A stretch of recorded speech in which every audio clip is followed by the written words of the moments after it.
Dios te salve María, llena eres de gracia, el Señor es contigo. Bendita tú eres entre todas las mujeres y bendito es el fruto de tu vientre, Jesús. Santa María, Madre de Dios, ruega por nosotros, pecadores, ahora y en la hora de nuestra muerte. Amén. Gloria al Padre, y al Hijo, y al Espíritu Santo, como era en el principio, ahora y siempre, por los siglos de los siglos. Amén. Ayer, en la primera charla de la mañana, os proponía algunas pautas que vienen a ser las principales para aplicarlas a la meditación de la liturgia, a la contemplación de la liturgia de cada día, en estos días del Triduo Santo, del Triduo Pascual, pero siempre, en todas las misas de todos los días del año. Vamos a intentar hacer eso, más o menos, aplicándolo a la pasión de Cristo, a los sufrimientos de Jesucristo.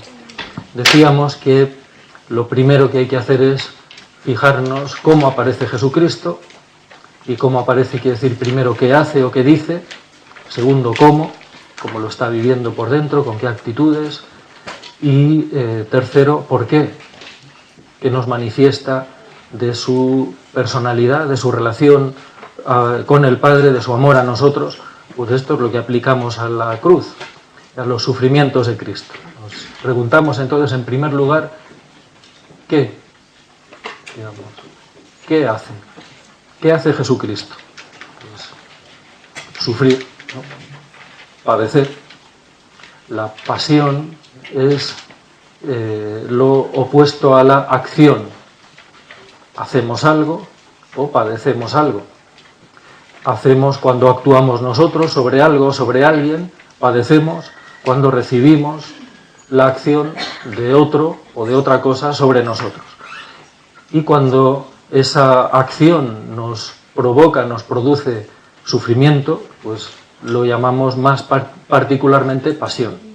En el caso de Jesucristo, decimos, ¿qué hace? Sufrir.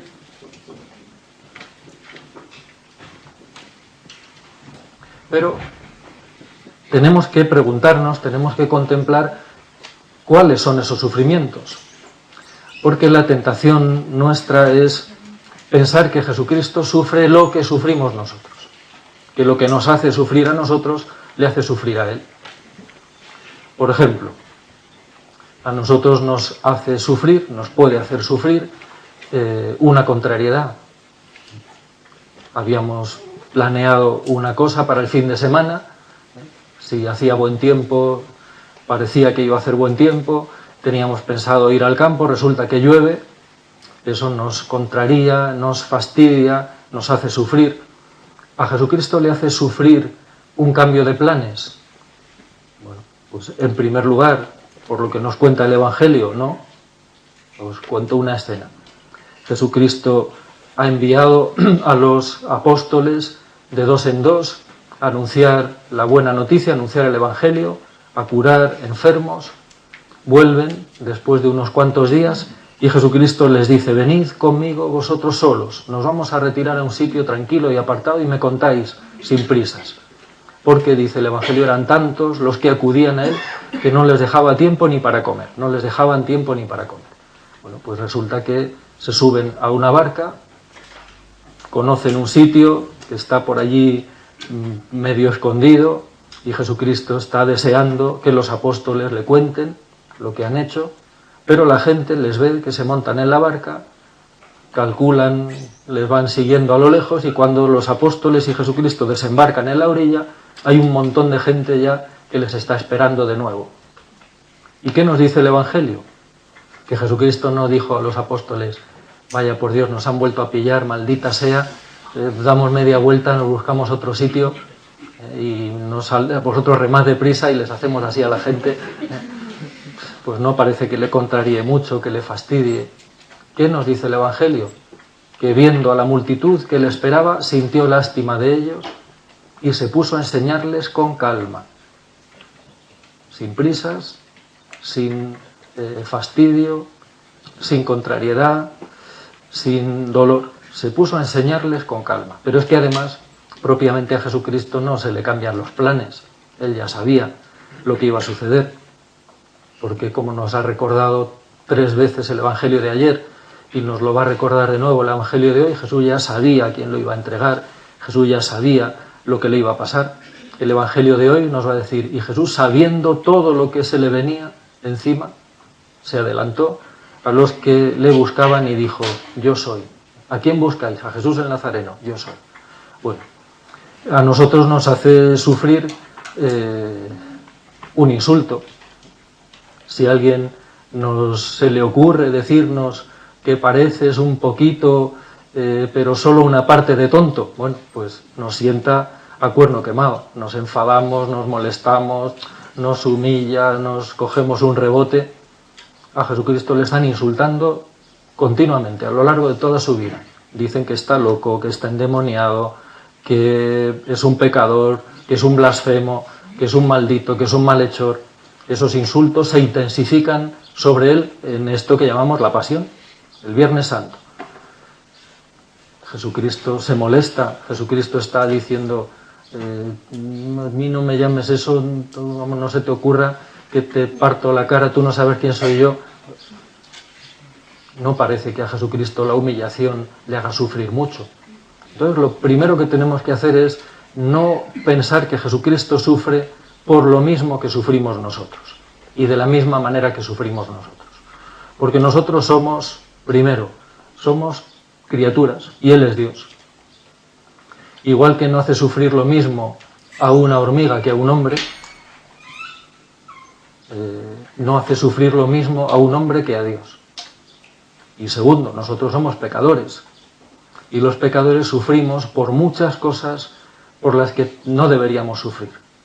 Pues Jesucristo es Dios y además es el inocente, es el Hijo de Dios que es uno con el Padre sin, como nos va a decir también la palabra de Dios hoy, exactamente igual en todo a nosotros, menos en el pecado.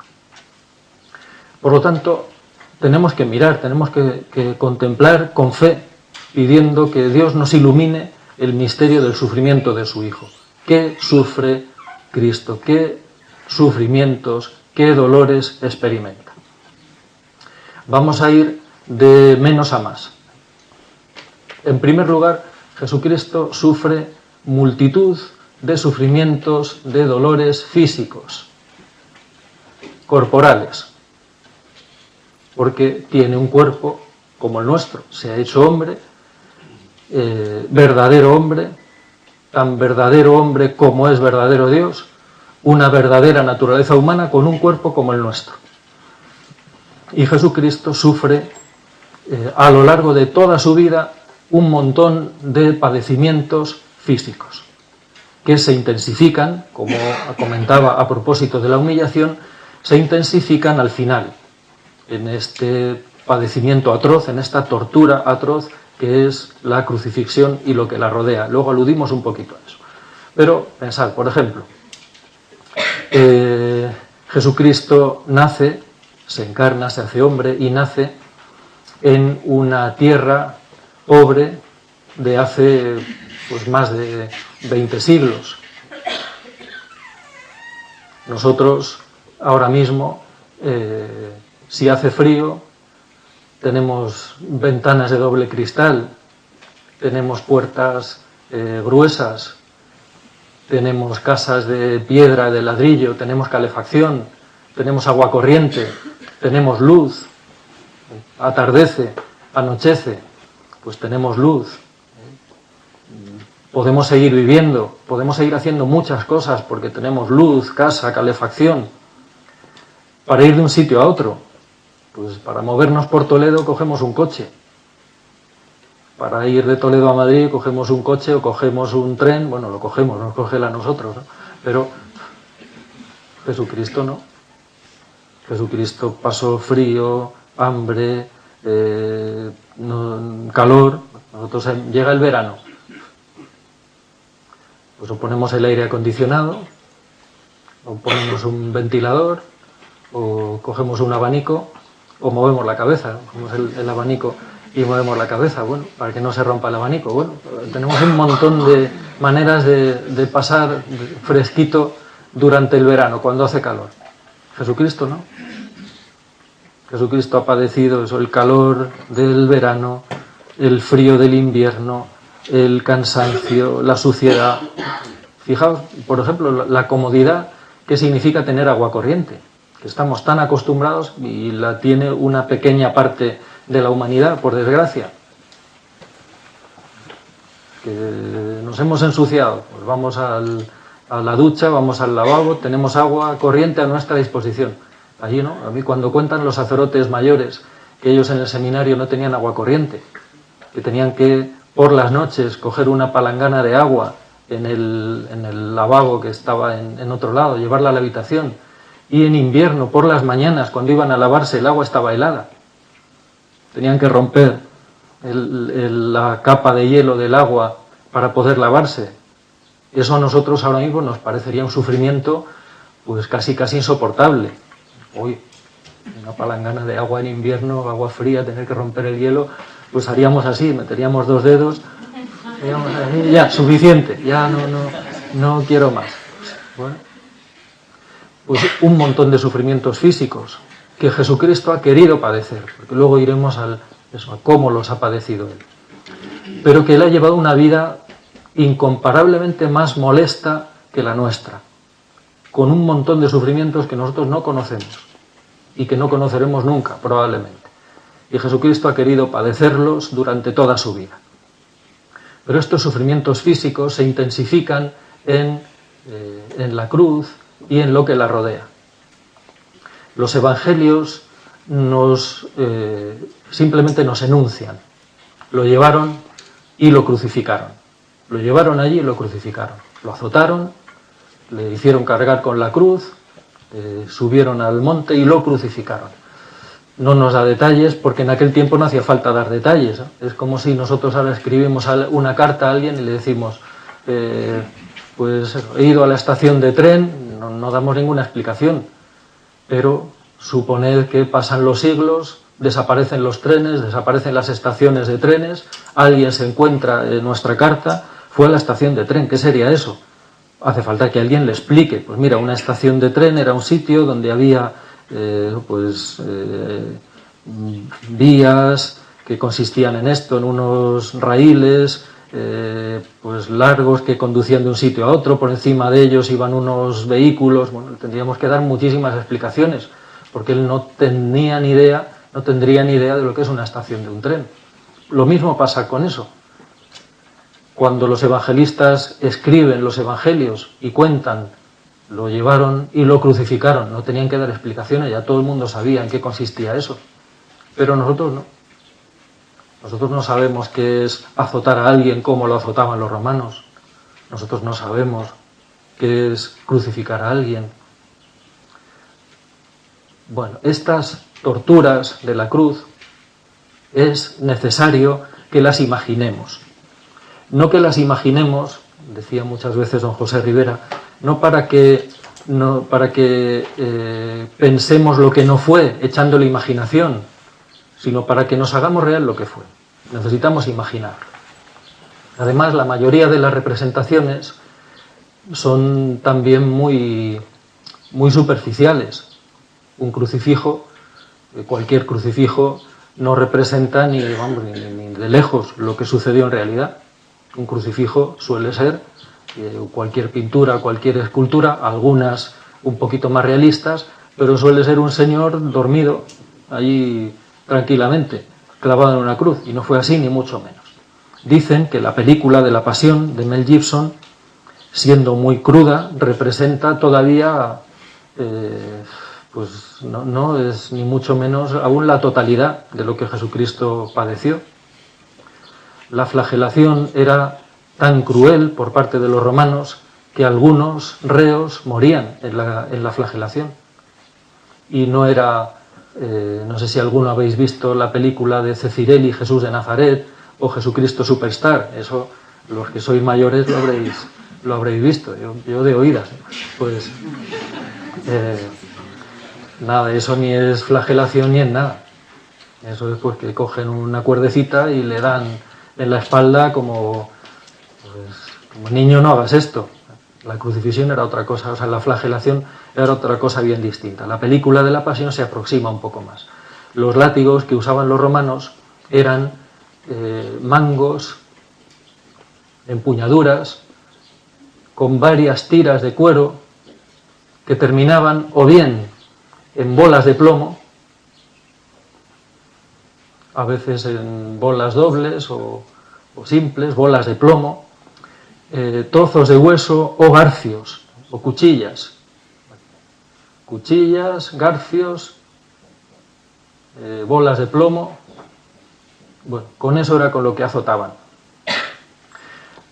Con lo cual no solamente golpeaba, sino que deshacía. No eran solamente los golpes y los moratones de los golpes, sino una carne hecha jirones. Eso es lo que hacía la flagelación de los romanos. Y parece que se ensañaron particularmente con Jesucristo en esa flagelación. Después venía la crucifixión, bueno, además la coronación de espinas, etcétera, etcétera. Pero estamos todavía con los sufrimientos físicos. La crucifixión consistía en, bueno, después de haberle hecho, como nos cuenta el Evangelio, que hicieron con Jesucristo, cargar con la cruz durante pues, un camino largo hasta subir al Gólgota, después de las torturas previas. La crucifixión consistía en una muerte lenta, una tortura intensa y además prolongada. Dicen algunas crónicas que había crucificados que tardaban varios días en morir. Y tardaban varios días, eso, en una agonía lenta que tenía que ver fundamentalmente con dos sufrimientos. Las causas de la muerte y del sufrimiento eran, primera, la pérdida de sangre, lenta, goteando,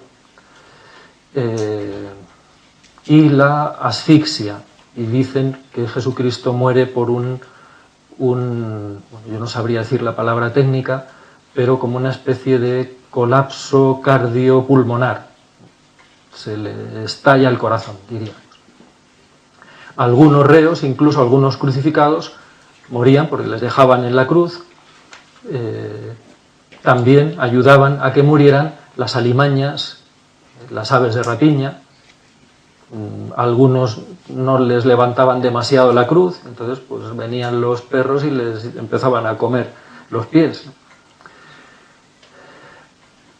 Jesucristo estuvo varias horas en la cruz y nos cuenta el Evangelio que se extrañaron de que muriera tan pronto. ¿Por qué muere tan pronto? Por los suplicios anteriores, y muere, bueno, la cruz consistía, el suplicio fundamental de la cruz consistía en que, clavado por las muñecas y los pies, podemos hacer la prueba con alguno, pero durante un momentito nada más, solo algún ratito. Si a alguien le colgamos con los brazos extendidos y dejamos que el peso de su cuerpo caiga hacia abajo, llega un momento en el que no puede respirar. ¿Qué tiene que hacer si quiere respirar? Tiene que apoyarse sobre los pies, tiene que levantar el cuerpo sobre los pies, que están clavados, no están apoyados tranquilamente. Y en ese juego macabro de derrumbarse, asfixiarse, levantarse sobre un dolor inmenso, se va produciendo esa tortura que acaba en la muerte. Ese es el suplicio físico de la cruz. Pero los sufrimientos de Jesucristo no son solo ni principalmente físicos. Hay, segundo, bueno, pues hay unos sufrimientos, vamos a decir, morales. Morales quiere decir pues que tienen que ver con la relación con los demás, pero en principio, vamos a quedarnos aquí ahora, con la relación externa, visible, directa con los demás. Jesucristo sufre, pues viendo sufrir a la Virgen María. Para él no es agradable hacer sufrir a su madre. Jesucristo sufre viendo sufrir a los apóstoles, viéndoles pues escandalizarse de él, desanimarse, dispersarse. Jesucristo sufre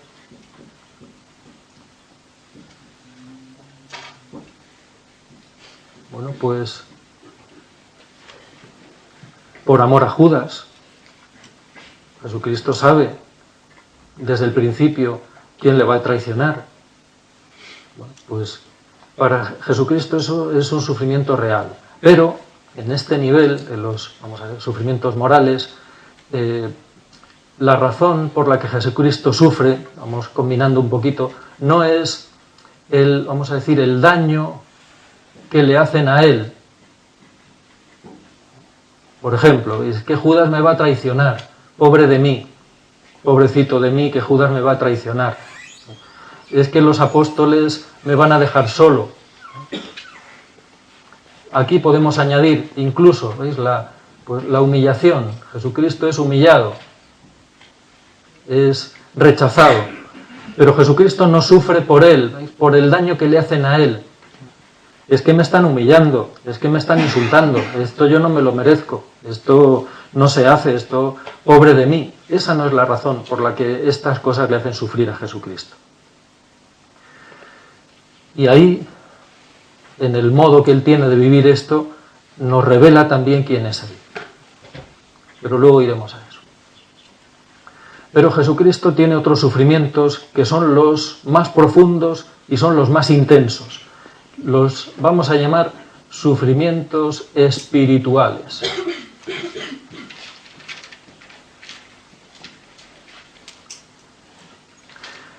Los sufrimientos físicos tienen que ver con que él, puesto que es hombre, como nosotros, tiene un cuerpo como el nuestro y sufre. Sufre si le azotan, sufre si le crucifican. Los sufrimientos morales tienen que ver con que él está en relación con unas personas a quienes quiere, que le dejan solo, a quienes, pues por quienes él sufre, viéndoles sufrir a ellos. Tiene que ver con los insultos, la humillación. Pero repito, Jesucristo no sufre por el daño que le hacen a él, como no sufre propiamente, no sufre el miedo a la muerte. ¿En qué consisten estos sufrimientos espirituales? Pues son los que nos indican las expresiones del Evangelio que habéis estado también considerando esta noche en la hora santa. El Evangelio nos dice que Jesucristo sufrió angustia, miedo, tedio. Pero son como los tres sufrimientos que podrían abarcarlo todo. ¿Qué sufre Jesucristo? Miedo, angustia y tedio.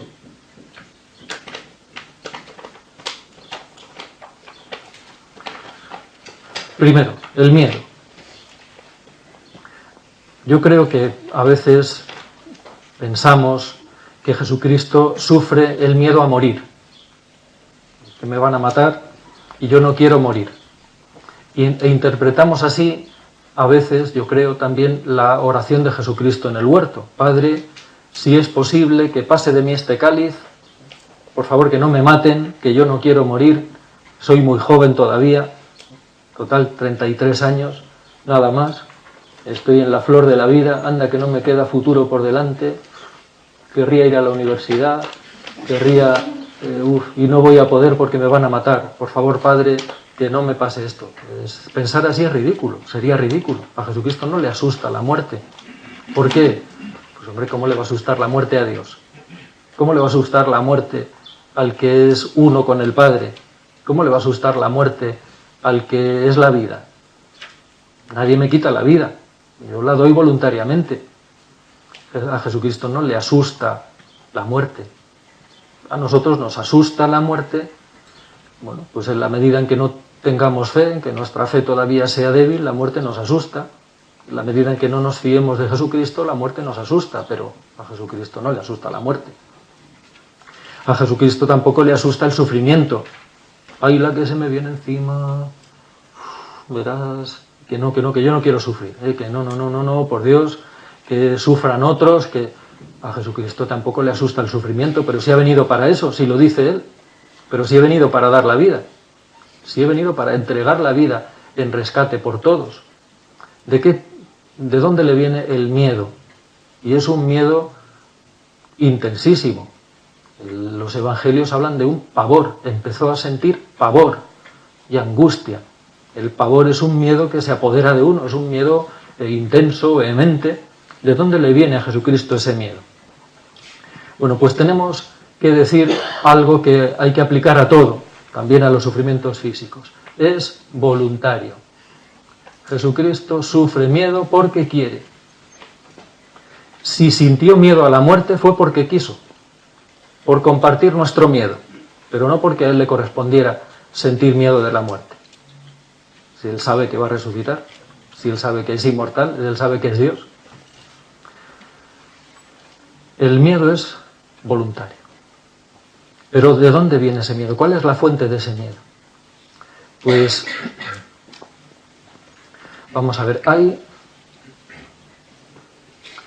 es un miedo que tiene que ver todo, el miedo, la angustia, en este sufrimiento que llamamos espiritual, es un miedo que tiene que ver con dos cosas. O sea, son unos sentimientos que tienen que ver con la caridad, es decir, con el amor hasta el extremo, ese que nos volvía a decir el Evangelio de ayer, habiendo amado a los suyos, los amó hasta el extremo.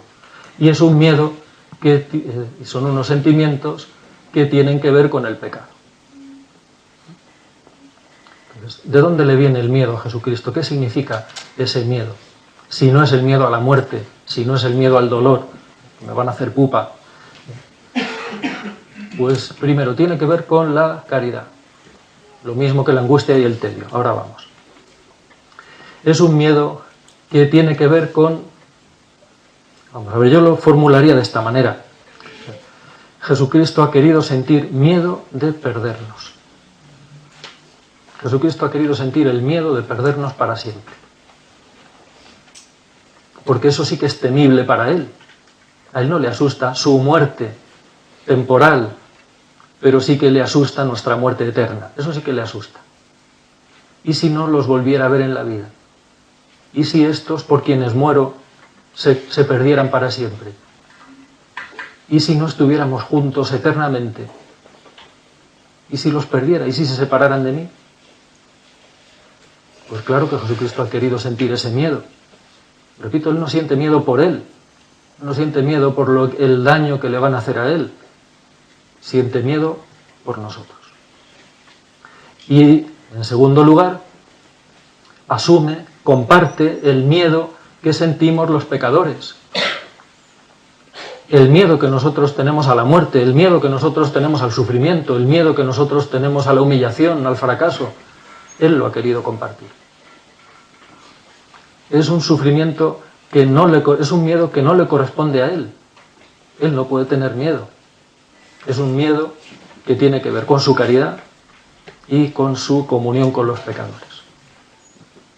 ¿De dónde le viene el miedo? De la caridad, el miedo a perdernos y de la comunión con los pecadores, de asumir, compartir los miedos y lo mismo la angustia y el tedio de los pecadores. La angustia. La angustia es un sentimiento intenso de amenaza. Nos angustiamos cuando nos sentimos amenazados por algo. Y si no estamos tranquilos, no tenemos angustia mayor. Pues lo mismo, Jesucristo no se angustia por su sufrimiento, por su muerte, por su pasión. La angustia de Jesucristo tiene que ver, lo mismo, con la caridad y con el pecado. ¿Qué amenaza siente Jesucristo? Pues la amenaza, la posibilidad como decía antes, de perdernos para siempre. Y Él quiere compartir, Él quiere identificarse con la angustia de los pecadores, precisamente la que no sentimos nosotros. San Juan María Vianney, el cura de Ars, estaba un día confesando y alguien vino a confesar pues unos pecados graves, y San Juan María Vianney se echó a llorar. El cura de Ars se echó a llorar. Y esta persona le pregunta: ¿por qué llora? Y responde: ¿por qué no lloras tú? Lloro yo porque no lloras tú. Bueno, pues la angustia de Jesucristo es esto. Él se angustia con la angustia que nos correspondería a nosotros. Y como nosotros no nos angustiamos lo más mínimo, a veces, por desgracia, bueno, pues Jesucristo, claro que se angustia. Lloro yo porque no lloras tú, me angustio yo porque no me angustias tú, porque no te angustias. Y esa angustia tiene que ver con esa comunión con los pecadores. Porque la angustia realmente es el temor a separarse de Dios. Esa es la única angustia real, el temor a separarnos eternamente de Dios. Esa es la que Jesucristo ha querido sentir por nosotros. Y el tedio es en parte aburrimiento y en parte pues sensación de inutilidad, de que lo que uno hace no sirve para nada. Estoy aquí haciendo esto, pero no sé, esto es inútil. El tedio tiene que ver con el aburrimiento y la inutilidad. Pues también Jesucristo ha querido experimentar eso. Si algunos sabéis, porque conocéis a alguien o porque nos ha tocado alguna vez, lo que es una depresión psicológica, pues Jesucristo ha querido padecer en esa línea. Ha querido experimentar un tedio en la línea de lo que es una depresión. Uno no tiene ganas de nada, está triste, no le ve sentido a nada, no tiene ganas de nada, le parece que todo es inútil. Bueno, pues Jesucristo ha querido pasar por ahí. Y ha querido pasar con una intensidad de la que nosotros no somos capaces ni de experimentar ni de imaginar.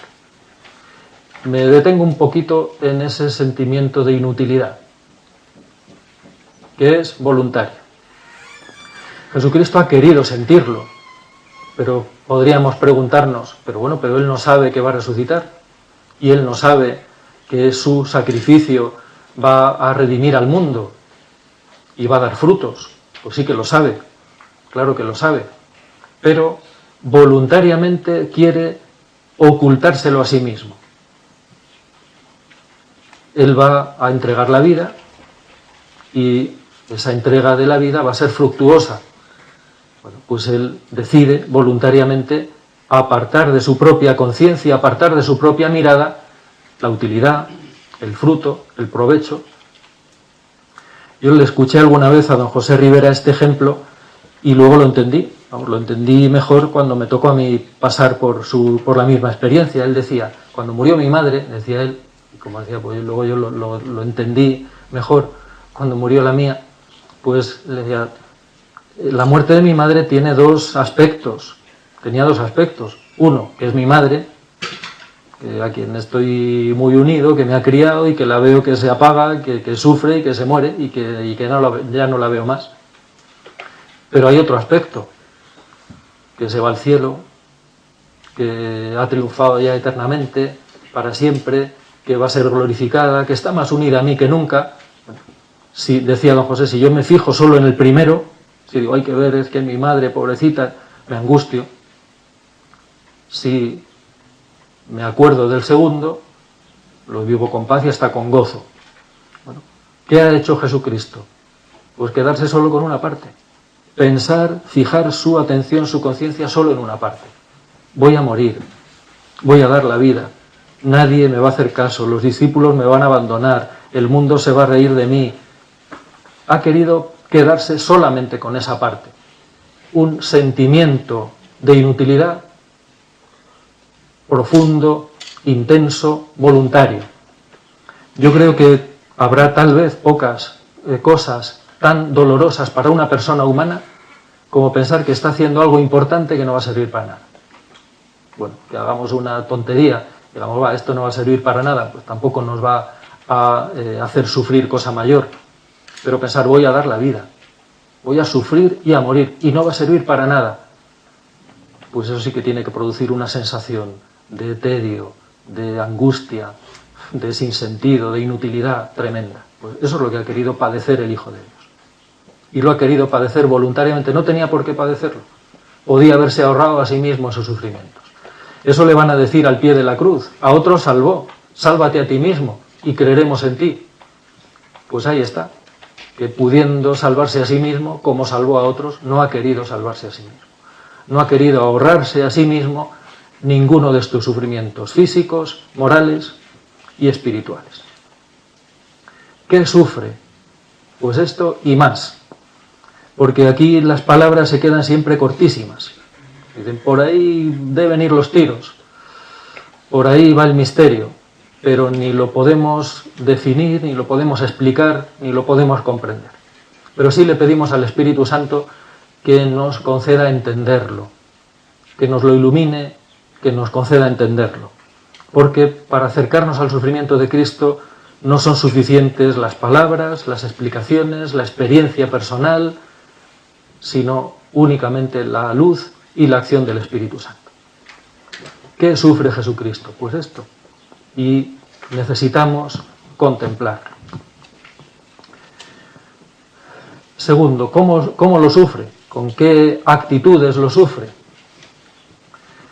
Pues ya he apuntado en primer lugar, lo sufre voluntariamente, libremente. Lo sufre porque quiere. Y porque quiere no pues en un momento de entusiasmo.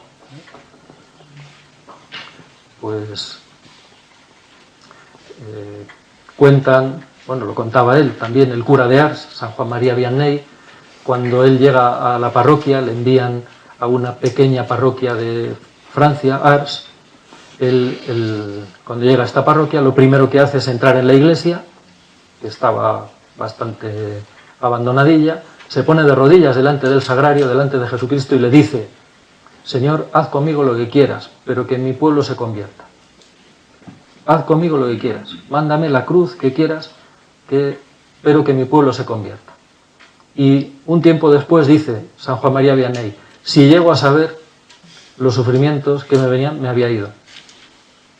Bueno, pues San Juan María, son voluntarios los sufrimientos, sí, son voluntarios, pero él no sabía del todo lo que le iba a venir encima.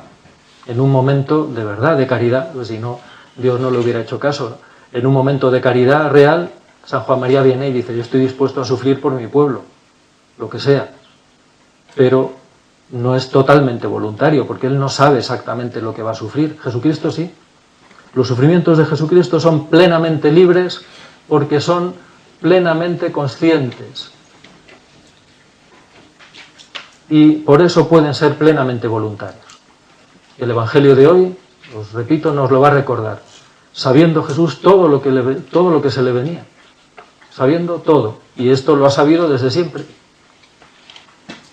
Cuando Jesucristo leía el profeta Isaías, que vamos a leer nosotros, hemos leído ya en la oración de laudes y vamos a leer esta tarde en los oficios, pues cuando Jesucristo leía los textos del profeta Isaías decía por dentro, esto va por mí, esto que está dicho aquí, que le han hecho a este, eso es lo que me van a hacer a mí. Y él lo sabe de antemano, y él no ha salido corriendo.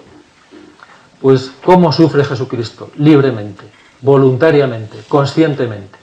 Una conciencia total, que abarca todos sus sufrimientos, y por lo tanto una voluntariedad plena. Segundo, ¿cómo sufre Jesucristo? Pues sufre gustosamente, gozosamente. Jesucristo no sufre a regañadientes. Jesucristo no dice, en buena hora, dije yo que venía. ¿No? Jesucristo sufre gozosamente, gustosamente. A una mística, Santa Catalina de Siena, Jesús le dice, mi gozo, mi gusto es sufrir y morir por vosotros. Esa es mi alegría, sufrir y morir por vosotros. Y en tercer lugar, y luego continuamos esta tarde, Jesucristo sufre amorosamente.